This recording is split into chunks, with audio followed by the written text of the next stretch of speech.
Welcome to Ninjaversity, powered by Web Ninja. This is PJ Ferguson giving you today's tutorial. This tutorial question is asked by Beth Barani, and she asked, I am dreaming up ideas for a new branded banner for the Beth Barani site redo, and I was wondering if you had suggestions or advice for working with a graphic designer. Mostly I'm interested in how to give good art and branding direction. So I put a few thoughts together for Beth. We'll go to her website. You can see that she is an award-winning novelist. I've read 3 of her books. An entire series that she did was fantastic. Henrietta, the Dragon Slayer is really fun. She also coached me in writing my own book. I've worked with Beth for quite a few years. She's just wonderful and great at what she does. Check her out. So she wants to redo this site. As part of that, she wants to fresh up this banner that you can see at the top with her name, and that she's a creativity coach for writers. So the tips I wrote down for you so that you would have a little bit of a guide to go by, so that I could make this video a little bit quicker. You can watch it and read all these notes. The first thought I have is to have a clear vision ahead of time. Think through what you really want. Know what you like and know what you don't like.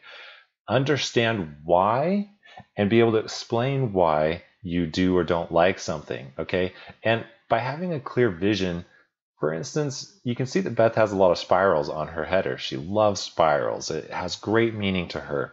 And maybe she wants to keep that theme throughout. Well, if we're going to switch out the spirals, maybe she can have a clearer concept of what kind of spirals she likes. Maybe she likes something that is Celtic, or maybe she would have a more Middle Eastern or Far Eastern type of preference for spirals.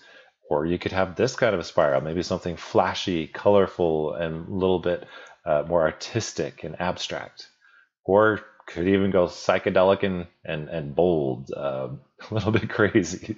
So have an idea of what kind of spirals or design elements you like beforehand, and have examples of those, okay? Find some images and share those. Find some web links that you can send your artist to. The more the better, as long as you can describe very specifically what you like and why.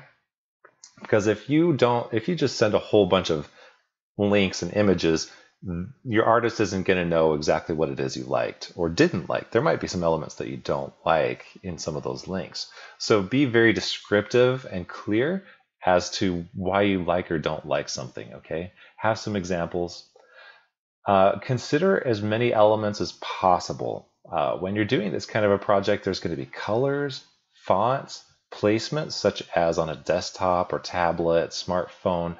This new concept needs to be readable on all sorts of different devices and uses. Say you want to put it on letterhead or labels for a product, okay? Consider all these elements, timeline. How much time do you have? How much budget do you have?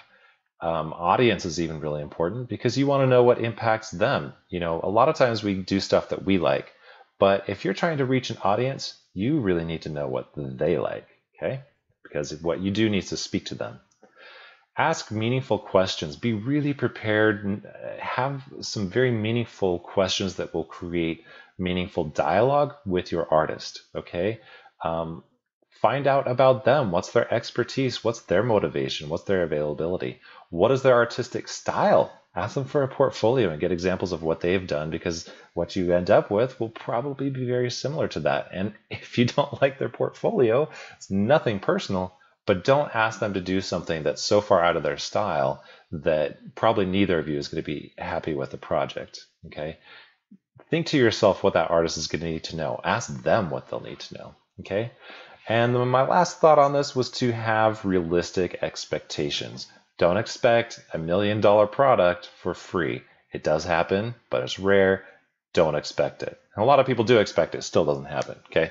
So don't expect a next day turnaround. A lot of people think, oh, I could just throw this at them. They can whip it up, no problem. No, you're going to have some back and forth of editing concepts, and get a realistic expectation of what you get for your budget. Maybe you'll get 2, 3, or 4 concepts. Maybe your artist is better at concepts than refining the concept. Maybe they're better at refining the concept than creating unique, separate concepts. So get that. And then find out the formats of art. What file format are you going to get? And if you do all these steps, you are likely to have a really good experience working with your artist. Good luck.